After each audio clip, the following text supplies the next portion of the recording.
around 3 years ago, on May 23rd, 2009, I died. Just like many of you out there, I had everything going for me. I was doing well in school. I was doing well in school. Sorry, this thing's throwing me off right here. I thought someone else was going to control this, but yeah. So I wasn't nervous like this. I was a really social guy.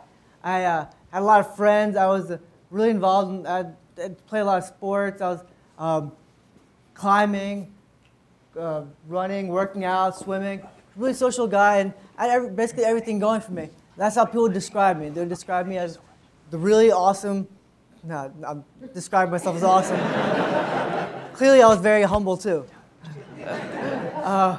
Just this crazy guy who just did everything. Whenever I saw an open space in front of me, I used to want to just do handstands. I mean, that's what everyone does when they see open spaces, right?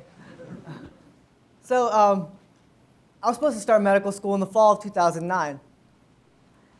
And, so in May of 2009, on May 23rd, my family and I, we went to Augusta to help look for housing for me. Obviously, I was supposed to start medical school upcoming fall. And on the way back, it was raining pretty heavily, and our SUV hydroplaned. It swerved off the road, went down a hill, and hit a tree. The tree cracked and collapsed and fell down in my corner of the vehicle. Thankfully, my family was all right. I wasn't. I suffered a C5 brachial plexus injury, a T3 complete spinal cord injury, and a traumatic brain injury. I had no idea what this all meant at first. I remember when I first regained consciousness and aware of things, a few weeks later when I was in the hospital, I remember looking around, I was like, all right, I'm in the hospital. Looking down, I was like, I can't move my legs, though. And I thought, what's the most logical thing you'll think about? I saw my legs, they were brown, they were hairy. I was like, the only thing I think about is, I must have gotten into an accident and they switched my legs with my brother's legs. That's why I can't move them right now. The only logical thing I think about. But a few weeks later, as the weeks went on, and over the 3 months that I spent as an inpatient in the hospital, I learned more about my accident and what happened to me. But I never thought it was that serious. I mean, none of my friends, none of my family members, none of us thought it was that serious. I remember like, even when I was in the traumatic brain injury unit, and then afterwards I got placed into the spinal cord injury unit of the Shepherd Center, I had to see a speech therapist every day. And I had to see a neuropsychologist almost every day. I kept telling them, I'm fine. What is this? I don't have time for this. I got to go. I got medical school in a couple months. But they were all kind of looking at me kind of weird. It was like they didn't really believe me. I don't know why. What was going on? So every single day, my family, my friends, and I, we all hoped and prayed that, a miracle would happen. I mean, this can't be real. This doesn't happen to real people. It's going to be like one of those movies, like where the main character gets into an accident and something tragic happens, and then he uses his might and overcomes the odds, and suddenly he stands up, starts walking again. That's exactly how it's going to be, exactly how my life's going to be. Every night I would hope and dream and pray, this is going to happen, everything's going to be all right. And then every morning I would wake up and things were exactly the same. Things hadn't changed. I remember I didn't want to wake up. I remember I just wanted to sleep forever. Sleep through all the pain, all the struggles, all the efforts I was going through without any results. I mean, it's hard to imagine, waking up and all of a sudden you look down, you're paralyzed, and everything in your life has changed, and you have to wake up every morning over the summer when you should be relaxing and having to go to therapy to learn how to live your life in a completely new way. So what was I to do? I mean, medical school, this was getting in the way of my goals of medical school and becoming a doctor. And I couldn't let go of those. Those are the only things I still had. I lost everything else, so I had to hold on to something. But people doubted me from the very beginning. See, you see, in many cultures today, a person with a disability doesn't do much, right? When you close your eyes, try to imagine a disabled person or a handicapped person, what's the first thing that comes to mind? You may think of someone who usually have low socioeconomic status, someone who using up government benefits, gets that nice parking spot in the front, and just always needs help with things, right? And in my culture, I'm from South Asia, a person with a disability doesn't do much at all. They just lay in bed all day. They're a burden upon the family.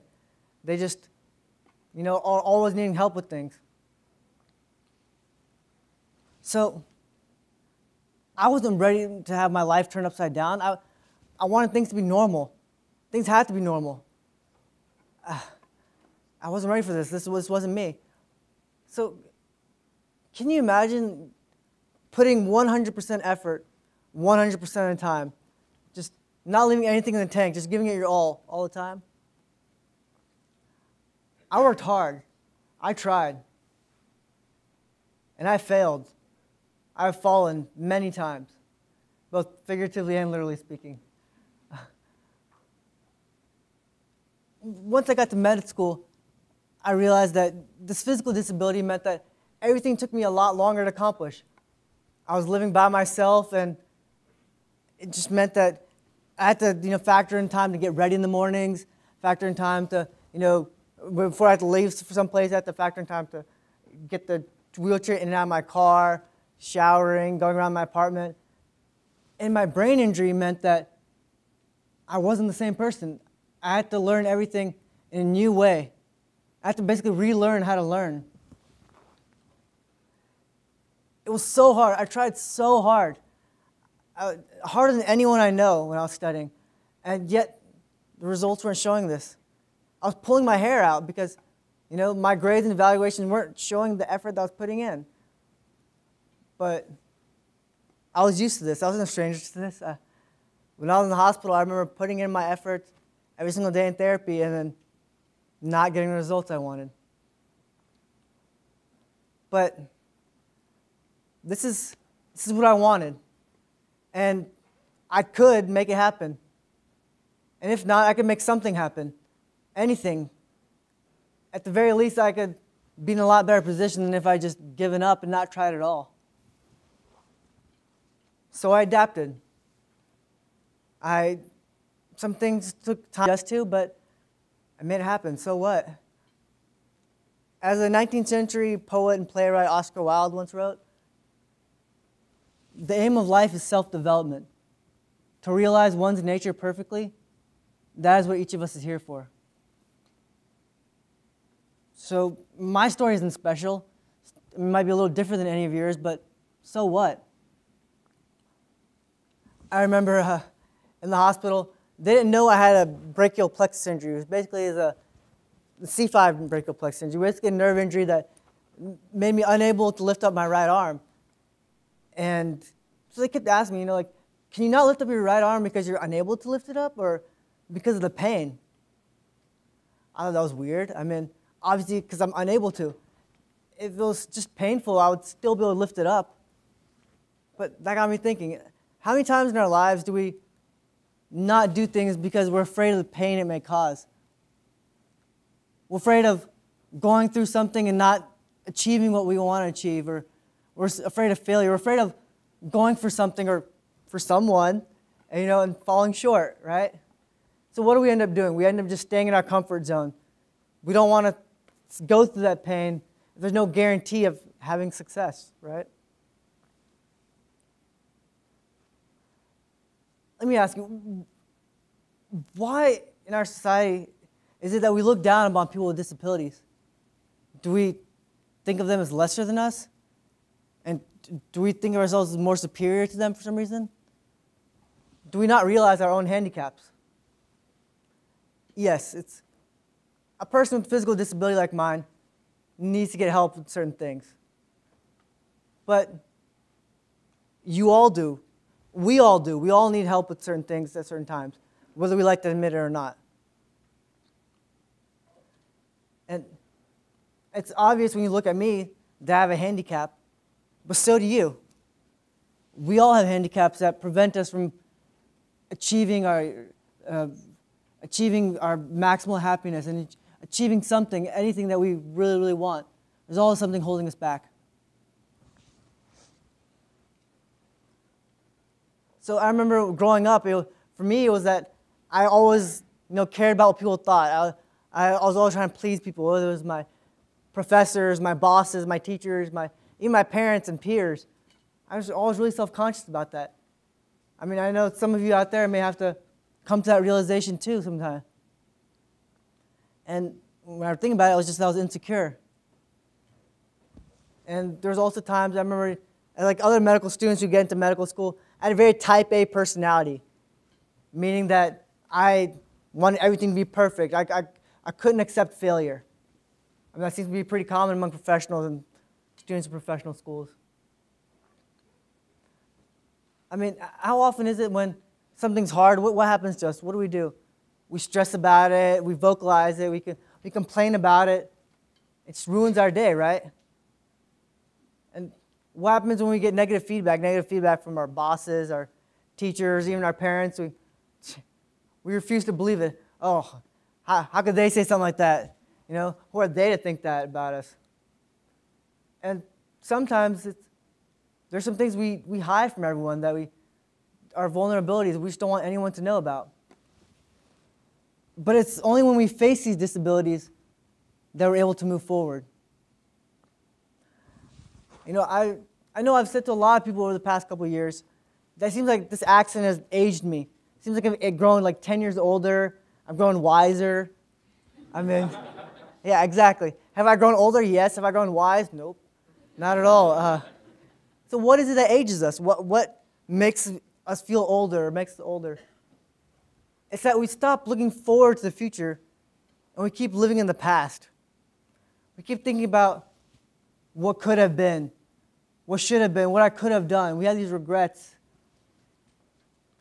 And the future just doesn't seem as bright anymore. It doesn't seem full of possibilities. When does this happen? As we slave through our grades, our school, getting that grade, or in our jobs, these thoughts start to creep in. We start thinking about, the past, and the future, we just doesn't seem as full of bloom with possibilities, right? So, you may have noticed that I started off this talk talking about my past, talking about the guy who I was, right? The humble guy who I was. And, but now I realize that living like that was perhaps my biggest disability. And denying my disability was disabling me more than this wheelchair. Many of us were so focused on the outcome, the end goal, something so perfect, like for me, walking again, everything exactly like the way it was, that we forget about the process. We forget about living each day and finding happiness in each day. The ancient Roman philosopher Seneca once said, sometimes even to live is an act of courage. Meaning that we're so caught up with the end that we forget about the little victories in the process. And we can't let our disabilities, whether physical like this or psychological, prevent us from seeing these little victories in our daily lives. So, after denying it for so long, I finally had to accept that this wheelchair, this is who I am. That my brain didn't work the way it used to. That I had to think about everything, do everything in a totally different way. That I finally had to, resign and accept help from a neuropsychologist and finally learn, get some advice, learn how I could learn, which thankfully has helped me. You see, it's these disabilities that give us strengths. Other people may view them as weaknesses, and they may become our weaknesses if we allow them to be, but only if we allow them to be. Because it is these strengths that are holding, sorry, it's these disabilities that are holding us back. And once we realize what they are, we can put all our effort into trying to overcome these disabilities. And even if we can't make everything 100% perfect, if we know we put all our effort into this, then we can't be disappointed if our ending outcome isn't what we expected. And maybe we can use our efforts to change what we can change, make do with what we actually do have. For it's not our disabilities that define who we are. It's what we make of them and the strengths that arise from them that define us. Whether it's our fear of failure, our insecurities, our regrets, everyone has something that prevents them from achieving their full potential. So, around 3 years ago, on May 23rd, 2009, I was reborn.